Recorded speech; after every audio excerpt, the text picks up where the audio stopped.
Welcome to NTD Newsroom. I'm Don Ma. President Trump ready to strike Iran again if peace talks fail. What he says about the conduct of the Iranian regime during the ceasefire.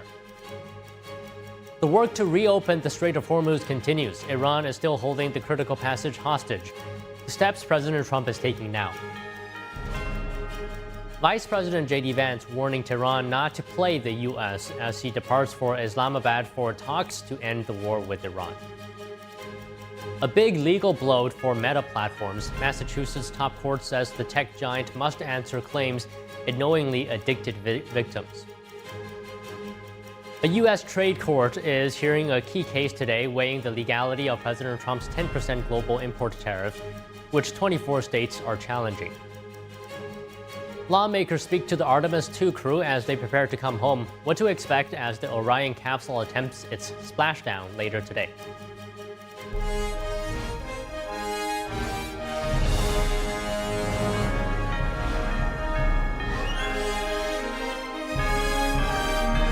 This is NTD Newsroom, live from our global headquarters in New York City. Good afternoon, and thank you for joining us today. President Trump saying he's ready to strike Iran again if peace talks fail in Pakistan. The president telling the New York Post that U.S. warships are being reloaded. This comes as Vice President J.D. Vance, Special Envoy Steve Witkoff, and Trump's son-in-law Jared Kushner are heading to Pakistan to negotiate a peace deal. Trump says we'll find out if the talks are successful in about 24 hours. The president tells the New York Post that U.S. warships are reloaded with the best weapons ever made, and if Iran can't reach a deal, he will be using them. Trump also suggests that the Iranian regime is being untruthful. The president posting on Truth Social today, quote, "The Iranians don't seem to realize they have no cards other than a short-term extortion of the world by using international waterways. The only reason they are alive today is to negotiate." Just yesterday, he also criticized the Iranian regime for how they're not allowing free passage through the Strait of Hormuz, suggesting this may be against the ceasefire agreement. White House economic advisor Kevin Hassett saying the Strait of Hormuz will be open within 2 months. Here he is on Fox Business this morning. You think we can open the straits and get the flow of oil going within the next, say, 2 months? Yes. So, I can't go into, classified stuff, but first, we're very, very hopeful. We've got the A team going to Pakistan to negotiate with the Iranians, and we also have backup plans if necessary. Okay. Hassett says removing the Iranian regime would make the world better off in the long run. He points to higher potential for economic growth and investment in the Gulf area once the threat of Iran is removed. He also says energy prices will drop once the Strait of Hormuz reopens, adding that only about 10% of the normal traffic is transiting through the waterway. Ship tracking data shows the strait seeing minimal traffic today. Between Wednesday and yesterday morning, only 7 ships passed through the strait, a fraction of the 140 ships that would normally pass. The work to reopen the Strait of Hormuz continues. Iran is still holding the critical passage hostage. President Trump sending a warning to the regime while working on a solution with foreign leaders. NTD's international correspondent Arian Pastor has the latest on the reopening of the Strait of Hormuz. The Strait of Hormuz on Friday still seeing minimal traffic. Tracking data from marine traffic shows that almost no ships are passing through. Most vessels sailing through the strait are linked to Iran. Also on Friday, an Israeli intelligence official telling Fox News that Iran is charging a fee for ships to pass, saying the strait is effectively under full Islamic Revolutionary Guard Corps control. They decide who gets to go through, but more importantly, who doesn't. This corresponds with a statement from President Trump made a day earlier, saying there are reports that Iran is charging fees to tankers going through the Hormuz Strait. They better not be, and if they are, they better stop now. Military and diplomatic strength. British Prime Minister Keir Starmer saying he spoke with President Trump on Thursday night about reopening the passage. Here's what they discussed. We've been pulling together a coalition of countries, now over 30 countries, working on a political and diplomatic plan, but also looking at military capabilities and actually the logistics of actually moving vessels through the strait. So that was the focus of the discussion last night. Prime Minister Starmer completing a trip to Saudi Arabia and the UAE, where they discussed reopening Hormuz and the current ceasefire. Starmer says him and the Gulf nations agreed on several points. Strait of Hormuz has to be part of the solution, a very strong sense that there can't be tolling or restrictions on that navigation. Britain's Foreign Secretary agrees, saying the Strait of Hormuz must be fully reopened without restrictions or tolls. The blocking of this vital waterway is hitting trade around the world. Arian Pastar, NTD News. To talk to us about the recent developments in the ceasefire between the U.S. and Iran, joining us now is Babak Shikarabi, political analyst and founding member of Cyprus the Great Institute. So first of all, thank you for coming on the show today. I just want to start off by asking you, President Trump today posting online saying, and I'm saying this as a quote, the world's most powerful reset. He didn't give any further explanation. I think it could mean a number of things. But let me ask you, do you think there has been a reset in the Middle East? Hi, Don. Thank you for having me. It's very difficult to say yes or no when it comes into that regards. We have to remember when the war started, the objectives of this war, militarily at least, were not to stop until this regime collapses. At least in few occasions, President Trump says the regime change is on table and it's not a bad thing. So those were the messages being telegraphed to the world. Now, obviously, that hasn't happened. The regime, at least the narrative that it's using for the domestic audience, is that they have come victorious out of this. And obviously, we saw the European countries didn't join that military coalition. All of this plays into the hands of the regime in Iran. So as it stands, if I were to just guess based on what we see out there, would be no, there is no reset because the regime has remained in power. The same group of people are still running the country. We don't know if the Supreme Leader, the son, is still alive or not, and what condition he is in. We don't know who the American administration is negotiating with, and if that group that they're negotiating, if they represent the entire factions, whatever we have within the regime in Iraq. So you're saying the Iranian regime potentially is portraying this, at least domestically, as a victory to itself. So I talked to a guest, I think a couple of days ago on this. He said it's actually dangerous for the Iranian regime to think that it has won because, Iran really, militarily speaking, has no cards. President Trump, I think, said that as well. The U.S. holds all the cards. So do you think it's dangerous for Iran to think that it has a victory here? Well, they don't have the conventional army in a sense that to be able to have a war that is going to last for a few years. But definitely their missile capabilities has proven effective. That's undeniable. The pressure that they exerted on the world economy resulted the political objective they were following. And we're seeing the result of that. A negotiation is about to take place. It is dangerous for the regime in Iran to portray this as a victory in a sense that that small group of people who support the regime would become even more fanatic than before. These are the armed group that they're in there. They're wounded. Their supreme leader has been eliminated.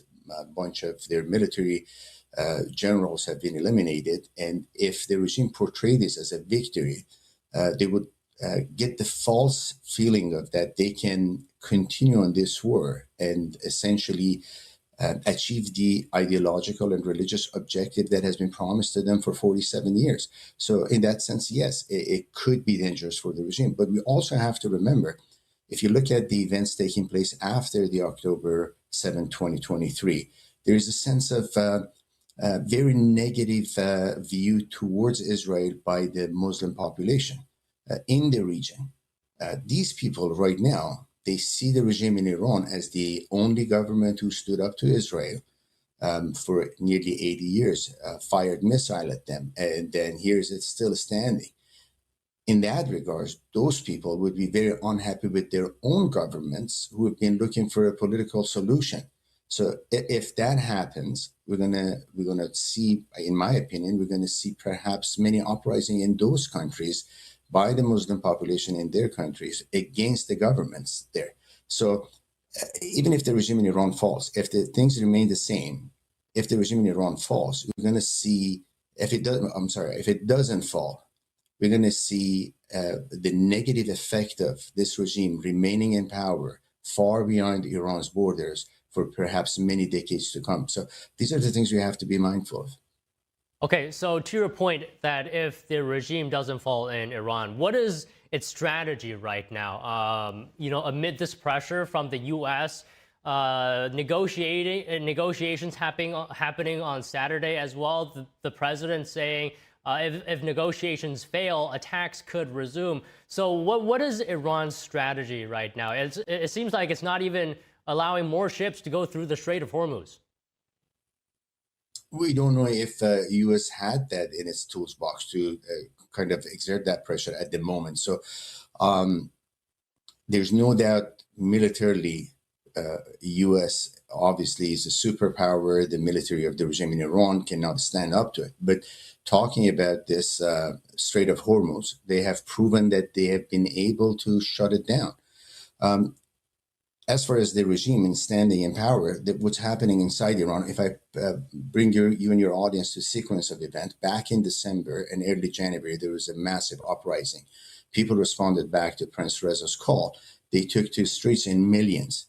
And obviously, many of them paid by their lives. There was an enormous amount of violence used against them. We don't have the exact numbers. We don't know exactly to what extent the atrocity used against Iranian people because of the internet blackout. But then after that, it comes the start of this war. But at no point we saw American administration cozy up to Prince Reza, the head of the opposition in Iran, or he resides outside of Iran. I mean, the opposition against the regime in Iran. Had the American administration has shown some sort of support for people of Iran and the name that they had chanted, I believe we would have seen a more clear picture portrayed for the Iranian people. They perhaps would have taken on the street and add more pressure from within. That hasn't been seen to this point. So it's kind of confusing for the Iranian people not to know what kind of objective the American administration is pursuing. Do they want a regime change, or do they want to make this regime to change its behavior? If it's the change of the behavior as it stands, we say obviously nothing has changed. They portraying their full support for their proxies, especially Hezbollah and Houthis and etc. They're still talking about the same rhetoric. They're still following the same ideological goals, and militarily, they're still a threat against the countries in the region. Okay, let's talk a little bit about the ceasefire a little bit more. In your view, do you think Iran is genuinely trying to uphold this ceasefire? How would you characterize the strength of this ceasefire? They need to. So I have no doubt there is at least understanding of how badly they need this, because keep that in mind. If this continues, eventually at one point, people in Iran are going to take back on the street. And that's something that the regime cannot afford. But if you also look at the targets eliminated by the U.S. strikes or Israeli strikes, majority of the people who got killed, the generals, the high-ranking officers that got killed, they were the ones that were in charge of the IRGC, but not the ones that they were in charge of suppressing people inside the borders of Iran. Some of them have been, I'm not denying that, but I'm saying that if that had been pursued, if the riot police and etc. have been targeted perhaps more, that would have created a better opportunity for Iranian people to take it on the street. So the regime, as it stands, having those forces to some degree intact, is in need of this ceasefire to gain momentum, to keep control, and make sure that there would be no another uprising. So if you look at it from just internal perspective, they need it more than anybody else. But if you look at from the perspective that what kind of pressure they can exert to the neighboring countries, it seems like their missile program, it's somewhat still effective and can deliver damages to the countries and pressure the world economy. Okay, if they need this ceasefire, I still wonder why they won't let more ships pass through the Strait of Hormuz. But you can talk about that. But I want to ask you this. So the peace negotiations is happening tomorrow, as I mentioned earlier. What do you think Iran will try to get out of this meeting? What is Iran's tactic for this peace negotiation? Well, I'll respond back to the earlier question. To hold on to the Strait of Hormuz, it's essentially a tool they can use to pressure the world to kind of come to their aid and help them to achieve a peace that it would last long. That's the reason. They're pressuring the world's economy. And at this point, because the military campaign has been halted, so there's no reason for them to open up the Strait of Hormuz. At the same time, we see there are attacks happening from Israel inside Lebanon against Hezbollah, which is the regime's proxies in the region. The regime either has to support its proxies, or if it stops supporting those proxies, it's going to lose face amongst all the Muslim nations who has supported them. So that's the dilemma the regime has. They have to get some sort of a peace deal that keeping their proxies intact. And I'm not sure if Israel is going to allow that to happen. At the same time, it seems like the American administration is more concerned about opening the Strait of Hormuz rather than immediately dealing with the proxy support that the regime offers. All right. Okay. Just one final question here. I want to ask you about the ideology of the Iranian regime. Some guests we have talked to in the past said there has been a regime change, technically speaking, but there hasn't been a change in ideology. So the ideology of the regime remains the same as before. And the question here is, I want to ask you, some of the guests have said it's impossible to get rid of the Iranian regime's ideology. They say it's like you want to get rid of evil from the world. Do you agree with this statement? To a degree. First of all, just like I said earlier, we don't know who's in charge of the regime right now. If the supreme leader, the son, is not in full charge of his faculties, if he's physically or mentally is not in a shape to control the country, then who's controlling the country? There would be a power vacuum, and there would be different faction of the regime following different objectives, perhaps. So we're going to see some sort of a gap in between there, but we don't know yet. We don't know. All the intelligence reports are pointing out that the supreme leader is in coma and is not in a shape to control the country. And if those are true, they're completely against what the regime in Iran is portraying. They're saying that he is very well, he's in control of everything, and he's essentially signing off everything that's happening there. So first we have to know who's in control of the regime. Once we know that, and I think in the next few days or perhaps weeks, we're going to have a more clear picture as who's alive, who's dead, who's in charge, who's not in charge. As far as the objective that regime is following, things have got even far worse than before, in a sense that that small group of people, armed group of people, militias, IRGC, etc., that they're supporter of the regime. If they view this as a victory, they would be persisting on following the path they have traveled for 47 years. And if whomever representing the regime says otherwise, is going to lose their support, that creates a problem for them they cannot afford, because most majority of Iranian people are against them. And if this armed group, IRGC and police and etc., if they're not supporting the regime could fall in no time. So that creates a challenge for the regime to follow the ideology or to not to follow the ideology. So even if there are a group of people in charge who have the senses to come to understanding that they, in order to survive, they have to back off from that ideological stance they've had. But in reality, in actions, they cannot. But again, at this point, we don't know who's in charge. The people who are in charge might be, from the ideological standpoint, worse than what the people that we had seen before. All in all, I don't think this regime is capable of changing its DNA for multiple reasons. First, it loses support of that very minimal group of people who are supporting it. Secondly, it's going to lose the support of all the proxies in the region, which been a tool for them to pressure people inside Iran and the other countries outside of Iran. So for these two reasons alone, I don't see they do a 180-degree turn.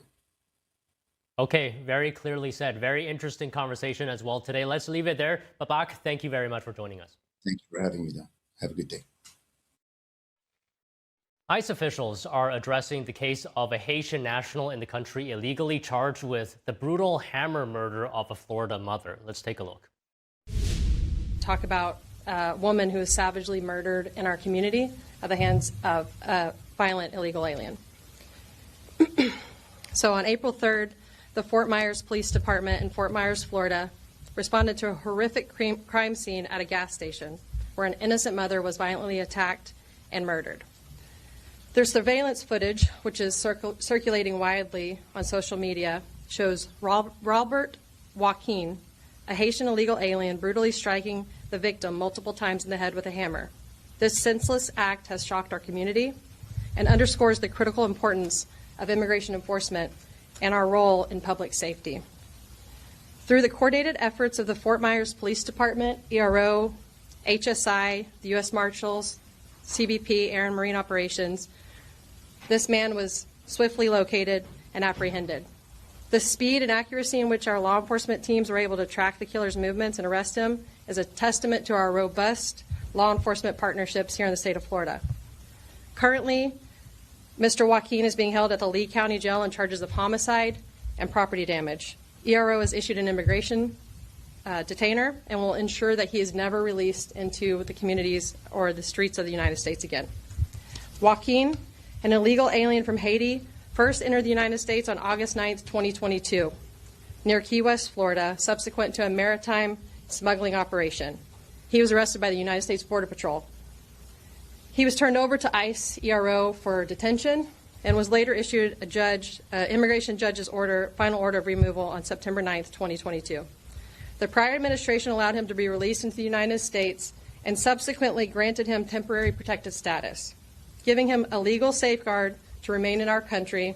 As of yesterday, the Trump administration stripped that safeguard, and his protections are now revoked. On June 27, 2025, the Trump administration announced the termination of temporary protective status for Haiti. It was determined that country conditions have improved to the point where Haitians can be returned safely. TPS, temporary protective status, was never designed to be a permanent stay in the United States, but for decades it's been abused as a de facto amnesty program. As we have ended TPS, the courts have obstructed the administration from restoring integrity to our immigration system. On March 11th, the Trump administration and the Supreme Court asked the Supreme Court to clear the way for it to end TPS for more than 350,000 Haitian immigrants. The case that occurred here in Fort Myers highlights the president's objective to restore law and order to our country and enforce immigration laws enacted by Congress. We here today stand together to reaffirm our commitment alongside our partners with Homeland Security Investigations, Fort Myers Police Department, to keeping our communities safe and secure. Here in the state of Florida, we do that. We do that every day. We do that proudly. We do that with the Florida Sheriff's Association, with all the police chiefs. All the state and local partners work very well together here in the state of Florida, and we continue to reaffirm that daily. We've set a standard for 287G partnerships here. We have 325 agreements with just this fiscal year alone, over 6,000 arrests associated with those 325 agreements, by far the most in the country. We lead the way in enforcement, and we've seen tremendous success because of the cooperation in the state of Florida. As a highlight of that cooperation, I would like to introduce one of our great partners, Fort Myers Police Department Chief Fields.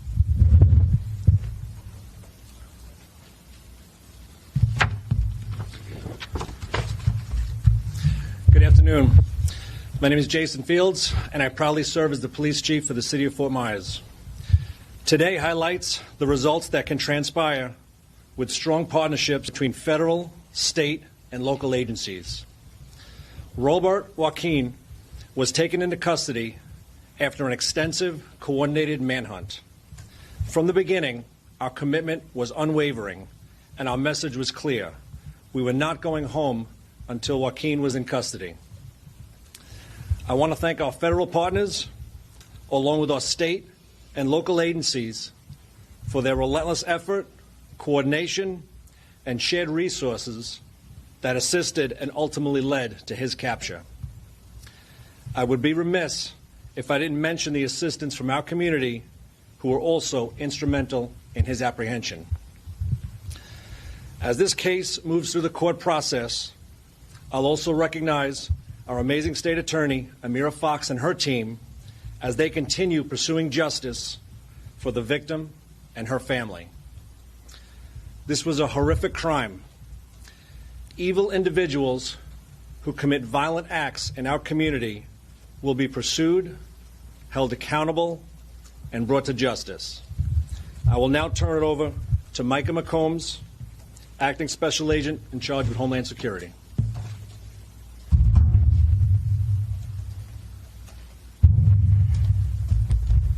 Thank you, Chief Fields. My name is Micah McCombs, serving as the Acting Special Agent in charge for HSI, covering Southwest Florida. HSI is the principal investigative arm of the Department of Homeland Security, and we share a building with enforcement and removal operations. So when that call came in that this subject was on the run, a seamless search ensued with our partners. The Fort Myers Police Department is one of our best partners. In fact, one of the first agents from HSI to take part in the search is a former FMPD officer. Our partnerships in Southwest Florida are extremely strong. This tragic event to this United States citizen who came here the right way 6 years ago, this Bangladeshi national who got her citizenship the right way, it's senseless. It's a video you can never unwatch. Should not happen in this country. The men and women of HSI and ERO together in this building with our partners at FMPD responded, and we're very proud of them, but we're very sad at the same time that this had to happen. With that, I'll turn it back over to Fawad Kelly Walker. That concludes our briefing. Open the floor up to questions. Kelly, if I could just ask, could you clarify how he got into the country? He was smuggled in and he wasn't granted PTS. And then just to follow up with that, PTS has extreme vetting. Was he going through the vetting process? So he arrived in the United States via a water vessel on August 6, 2022 in a maritime smuggling event. He was not granted temporary protective status until 2023 when he applied later in 2023 and then reapplied in 2024. So there was a vetting process that happens during that application window. But he did not actually have it until then. We released him in 2022 because of the prior administration's policies. Question. Yes. Okay. On Monday, a Fort Myers Police Department officer said in court that Joaquin is considered a suspect in another case. Can you name what case that is? I don't think we're talking about the ongoing investigation at this time. When it comes to that immigration detainer that is placed on this man, how will that impact this case and possible justice to the victim's family? Look, we're here to serve we're a law enforcement partner. We are here to serve the criminal justice system. We will work closely hand in hand with the state's attorneys to make sure that this individual meets the full due justice deserved to him, to include if he's turned over to us and before his final day in court and his sentencing, we'll make sure and coordinate that directly with the state system and take him once he's completed his time and make sure that he never gets to the streets of the United States and gets back to his home country. So we won't be deported prior to any due process with this case? If the state wants to keep him in the United States of America, we will absolutely work with them to do that. This question is for Chief Fields. According to the arrest report, some of the Fort Myers police officers had encountered a suspect on March 24th, so before the incident. What was the nature of those interactions and why was he not either arrested or detained then? Was there not probable cause or any kind of detainer that would have allowed for it? So this is an active investigation, and we did have some contacts with him. over a period of time, but we're looking into those and looking at all those fine details on why we're in contact with them. Was that contact to a prior case separate from this one? I don't have that information right now, no. Chief, can you confirm whether he is a suspect in any other cases at this point? I cannot confirm, no. We had heard that he had been to that location before and had some sort of, I guess dispute or confrontation regarding an ATM. He had gone in there. I don't know if this is true or not, but had he been there in the days before at that gas station? These investigations are very fluid, and we look to vet every piece of information that we get, and we look to track down these rumors to make sure, through video, through witnesses. So I can't confirm anything at this time with that. In the 4 years of the temporary protected status, what has the suspect been doing since then? Where has he been?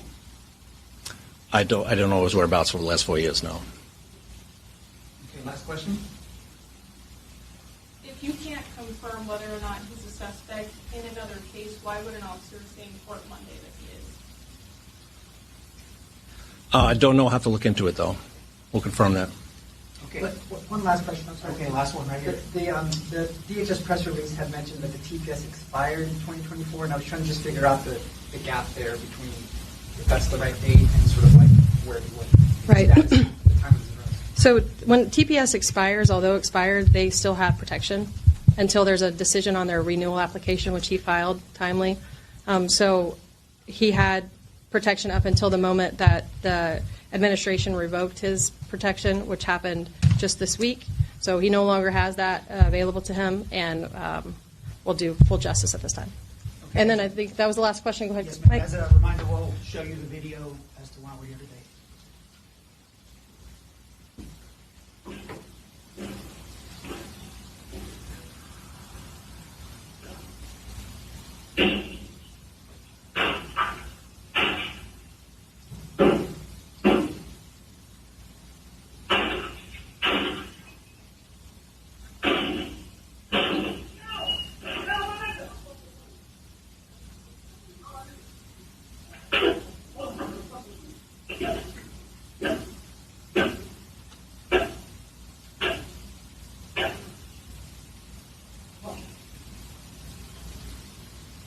All right, thank you. That concludes our press conference. Sir?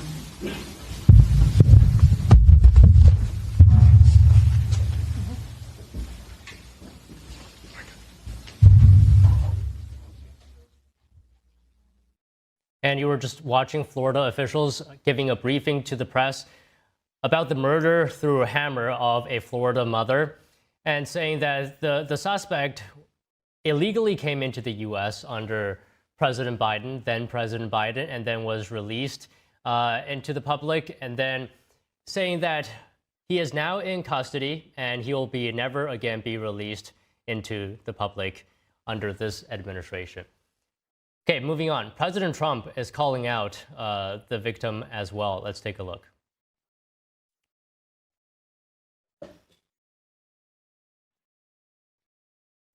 Meanwhile, an ICE program is helping victims of illegal crime, immigrant crime, to pursue justice while providing support in navigating the often unclear path for a victim when the accused perpetrator is in the country illegally. NTD correspondent Jason Blair has the details. The Victim of Immigration Crime Engagement Office, which we call VOICE, exists for one reason: to ensure the victims of crime committed by aliens are not forgotten. ICE Director Todd Lyons gives an update on the VOICE office 1 year after its relaunch.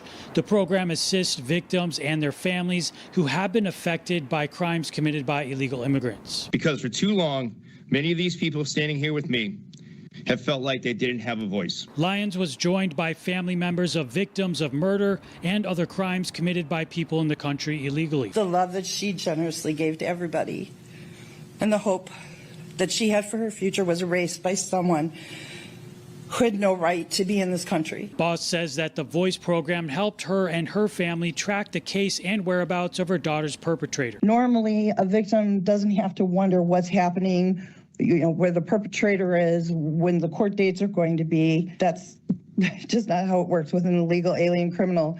There's conflicting state and federal laws, and the path just is not clear. Todd Lyons says there's been almost 900 calls to the Voice program since its relaunch. 32% reported violent assault, 15% reported rape or sexual assault, and 9% homicide or manslaughter. The speakers thanked President Trump for reviving the program, as well as ICE for providing support in the difficult and often hard to navigate situations that victims of illegal immigrant crime and their families are in.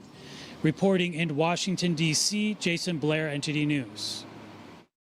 Oil prices pulling back slightly today, but remaining elevated as tensions persist around the Strait of Hormuz. Meanwhile, stocks open higher than before, taking a slight dip.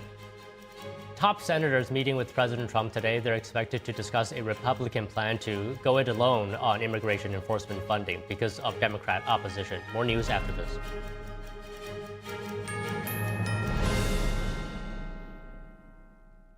Discover the ancient secret to vitality and longevity with Puretang Black Ginseng. Crafted from premium 6-year-old Korean ginseng, each root is carefully nurtured for over 2,260 days, undergoing a traditional 9-round handcrafted process of steaming and drying to unlock full potency and absorption. Experience pure, natural energy with Puretang Black Ginseng. Order now at puretang.com.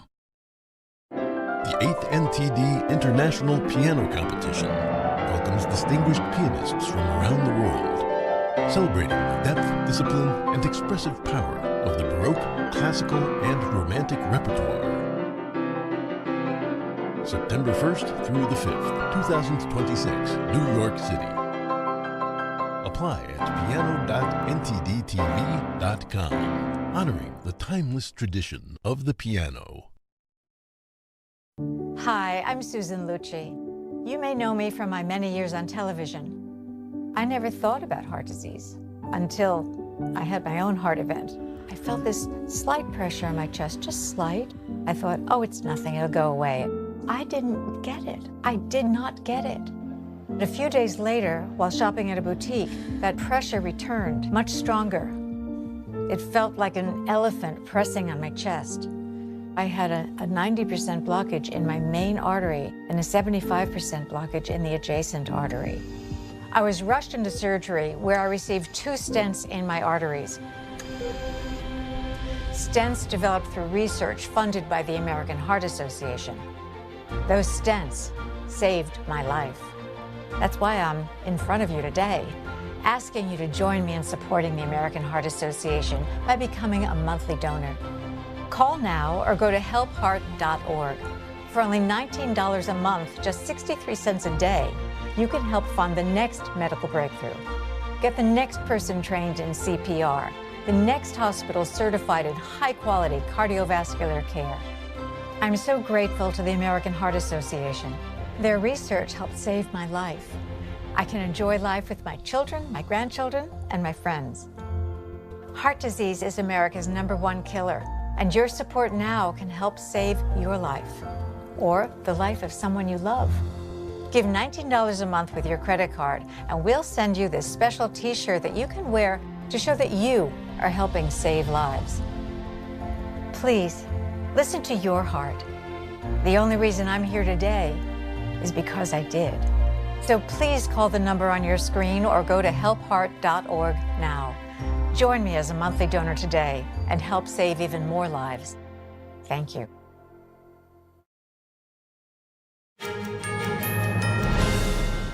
And turning to energy, oil prices pulling back slightly today, but remaining elevated as tensions persist around the Strait of Hormuz. U.S. crude briefly topped $100 a barrel before easing, while Brent also edged higher. Shipping through the vital route remains severely restricted, keeping markets on edge. The waterway is responsible for about 20% of global oil supply.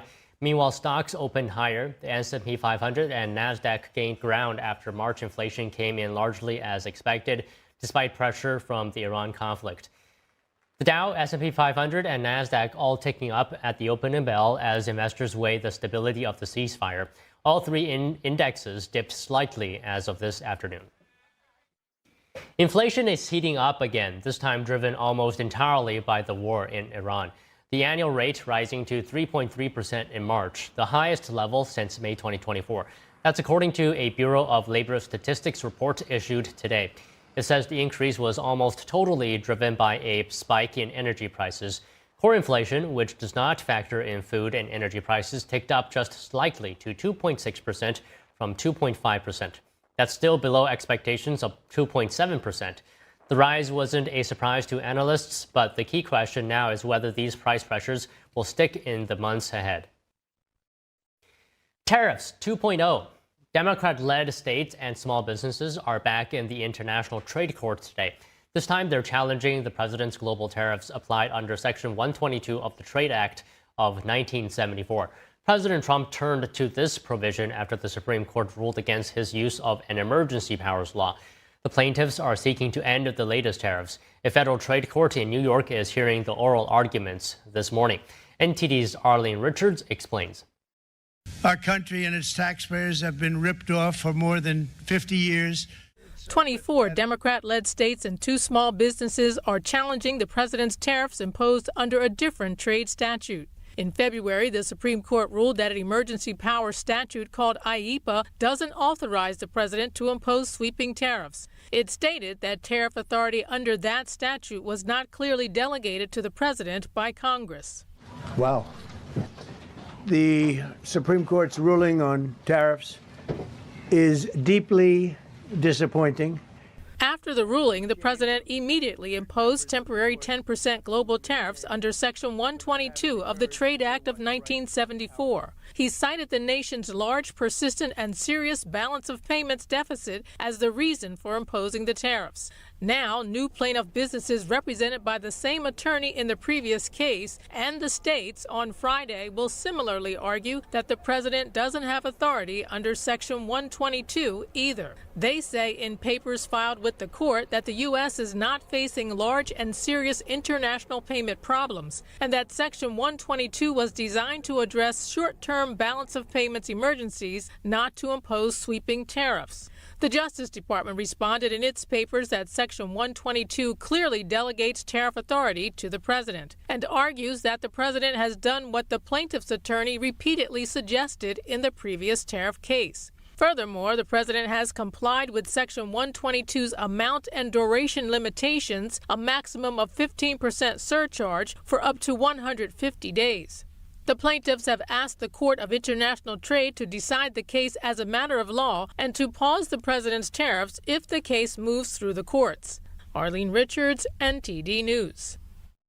Republican senators are set to meet with President Trump today to discuss the DHS funding stalemate amid a historic shutdown that's lasted over 50 days. NTD's Melina Weisskopf reports.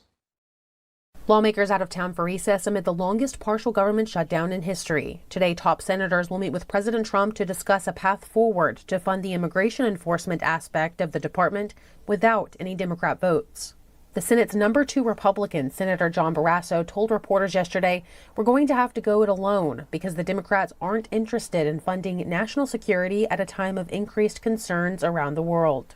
Barrasso saying the idea was to get it done quickly in a targeted way. President Trump wants the GOP-only bill by June 1st.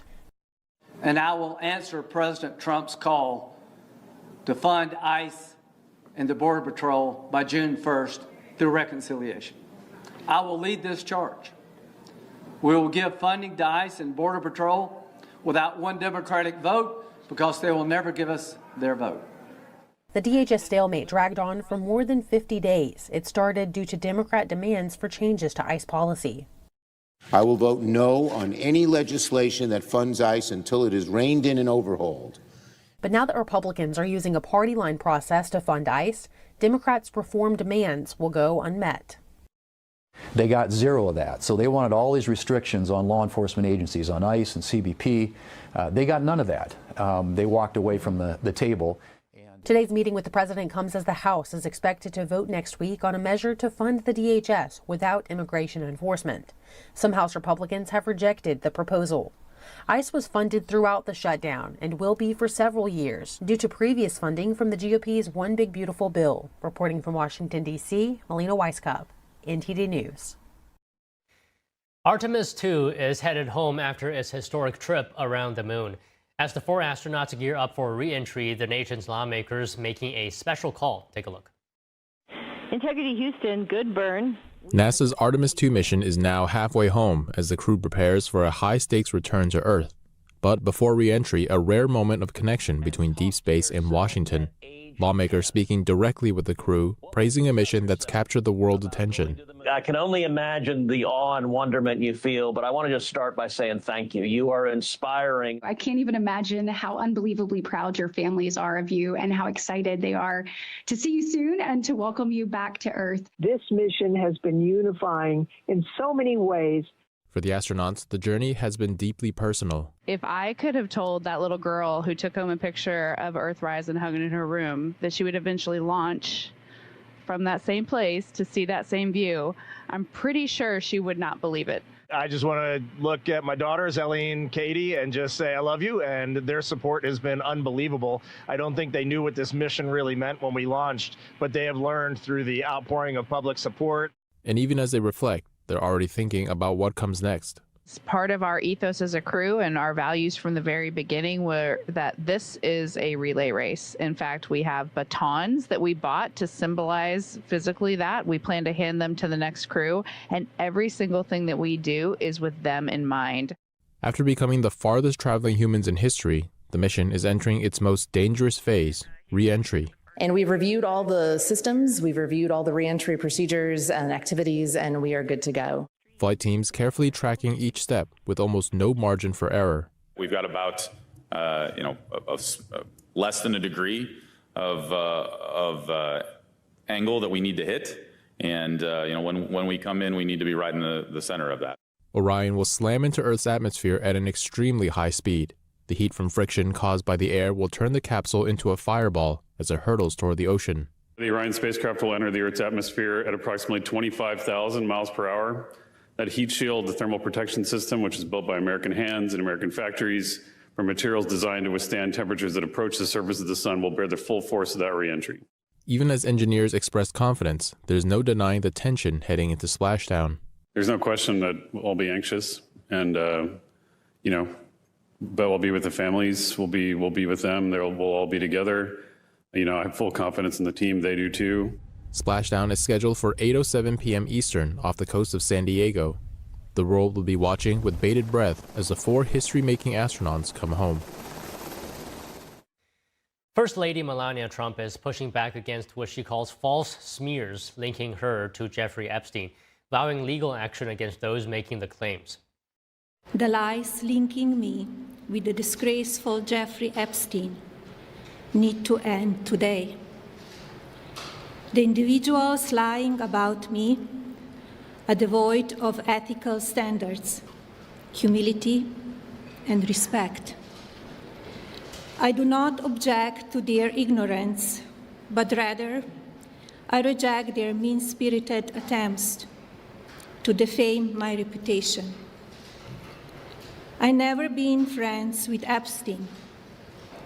Donald and I were invited to the same parties as Epstein from time to time, since overlapping in social circles is common in New York City and Palm Beach. To be clear, I never had a relationship with Epstein or his accomplice, Maxwell.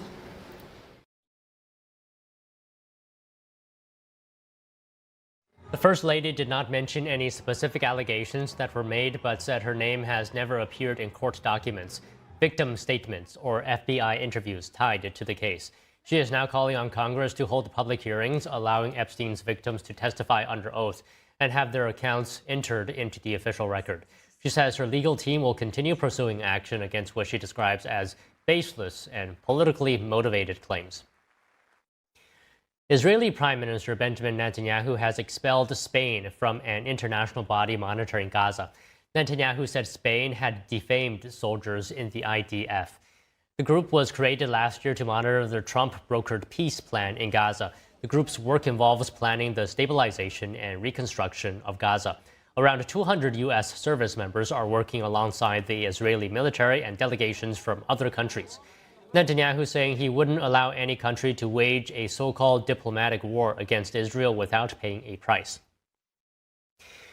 Ukraine's president revealing that Ukrainian forces have been involved in shooting down Iranian drones in the Middle East. He says Russia also uses the same Iranian drones widely in its war against Ukraine. Zelensky hasn't specified which Middle Eastern countries hosted Ukrainian forces, but he says the developments were part of broader security arrangements. In return, Ukraine received support for protecting its energy infrastructure along with oil, diesel, and financial assistance. Zelensky saying Ukraine is strengthening security in the Middle East in exchange for strengthening its own resilience. Revelation comes amid growing concern that conflicts in the Middle East could divert Western military aid away from Ukraine. Russia is announcing a temporary ceasefire in its war with Ukraine set to coincide with the Orthodox Easter holiday. The Kremlin says it expects Ukraine to follow suit, calling for a pause in fighting through the weekend. Ukrainian President Volodymyr Zelensky says his country will respond in kind but remain cautious. Previous ceasefires have been marred by accusations of violations. Ukraine saying Russia committed hundreds of breaches on the first day last time round. Even as the pause is announced, fighting has continued. A Russian drone strike hitting port and energy infrastructure in Odessa overnight. A big legal blow for Meta Platforms. Massachusetts top court says the tech giant must answer claims it knowingly addicted teens. More news after this break. Don't go away.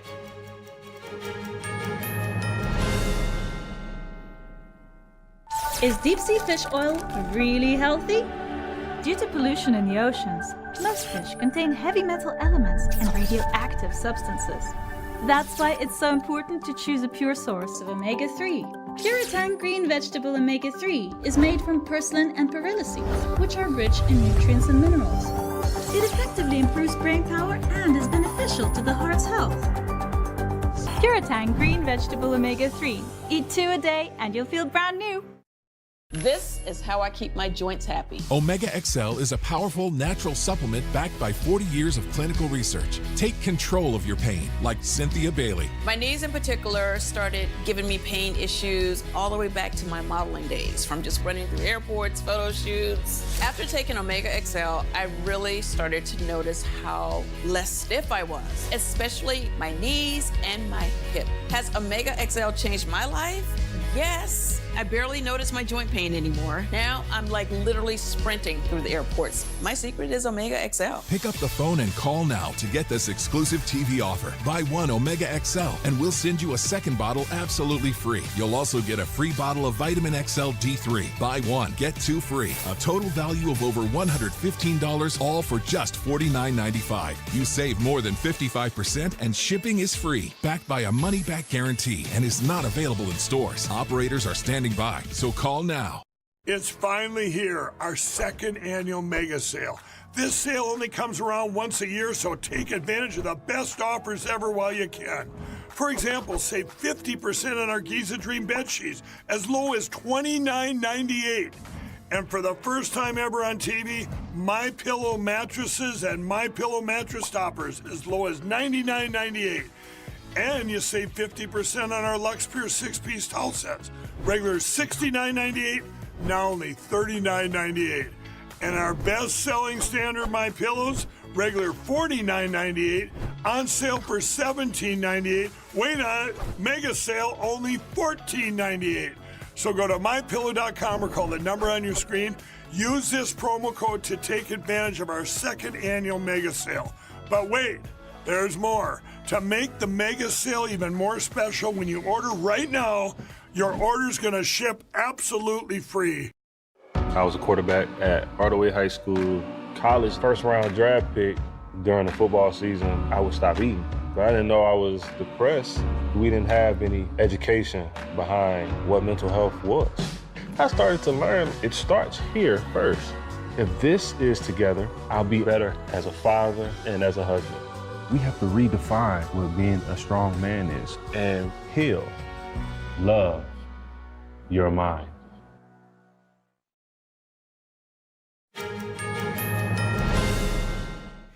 Former President Biden's son, Hunter Biden, is challenging President Trump's sons, Donald Jr. and Eric, to a cage match. Hunter said that social media commentator and YouTube personality Andrew Callaghan pitched the idea. Hey guys, Hunter Biden here. I just got a call from Andrew Callahan. He asked me to come out on the Channel 5 Carnival Tour at the end of the month. I think we start in Phoenix, and then we go to San Diego, and we end in Albuquerque. And I think he's trying to organize a cage match, me versus Eric and Don Jr.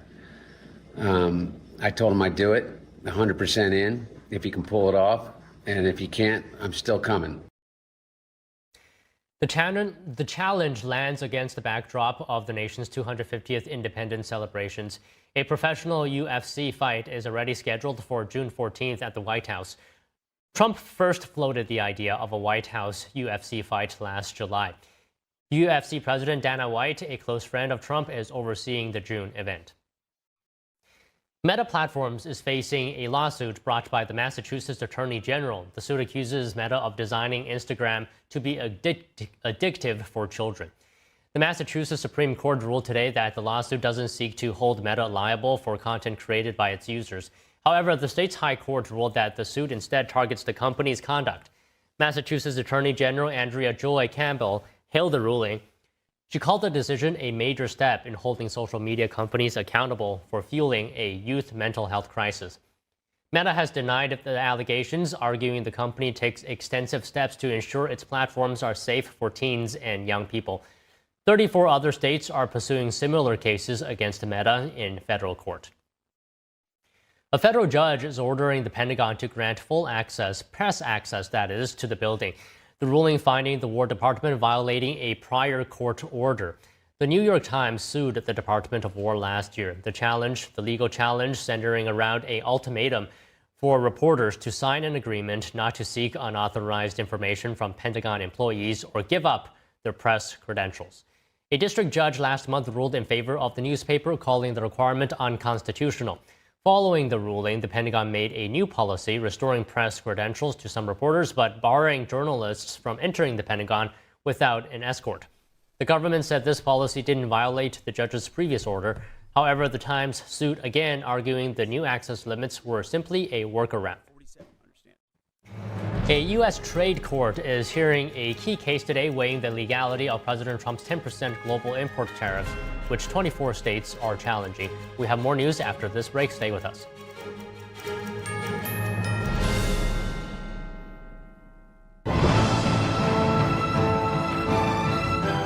Absolutely perfection. Hands down, the best show I've ever seen. I almost cried like 8 times. I don't think anybody realizes how good this show is until you actually get into the theater and see it. I feel better about the world. I feel uplifted. It fills the cup with joy. Could not get enough of it. You have to come see it. It's a must-see. Must-see. Returns to David Koch Theater, March 25th through April 12th. Get your tickets at shenyun.com. Hi, I'm Jane Seymour, and I spent years on TV playing a doctor. But I learned about the heartbreaking reality of heart disease and stroke when they touched my own life. My father nearly died before having a quadruple bypass and valve replacement that saved him. And my mom, who was my inspiration, suffered a stroke that took away her speech, her ability to move, and ultimately her life. To see someone so vibrant, so positive, who'd survived so much in life, be debilitated by a stroke, it was devastating, and also a wake-up call. And that's why I'm so passionate about supporting the American Heart Association. They're doing more every day to stop needless deaths. But they simply can't do their life-saving work without you. So please call now or go to helpheart.org. And for only $19 a month, just 63 cents a day, your donation will go to work to do amazing things, like fund the next medical breakthrough, get the next person trained in CPR, and the next hospital certified in high-quality cardiovascular care. I hope that you'll open your heart right now and join me. Please call now or go to helpheart.org. Give $19 a month, and we'll send you this special T-shirt that you can proudly wear to show that you're part of a community of monthly donors who are helping save lives. A healthy heart, it's the spirit of life. It makes it possible to do the things that you love, to spend time with your friends and family and fulfill your life's dreams. But so many won't have that chance. Heart disease is America's #1 killer and the #1 killer of women. And that's why I'll do whatever I can to make sure others don't die from heart disease before their time. So please join me. Call the number on your screen or go to helpheart.org and help save even more lives. Thank you. Hey, boss. Okay. I said I'm fine.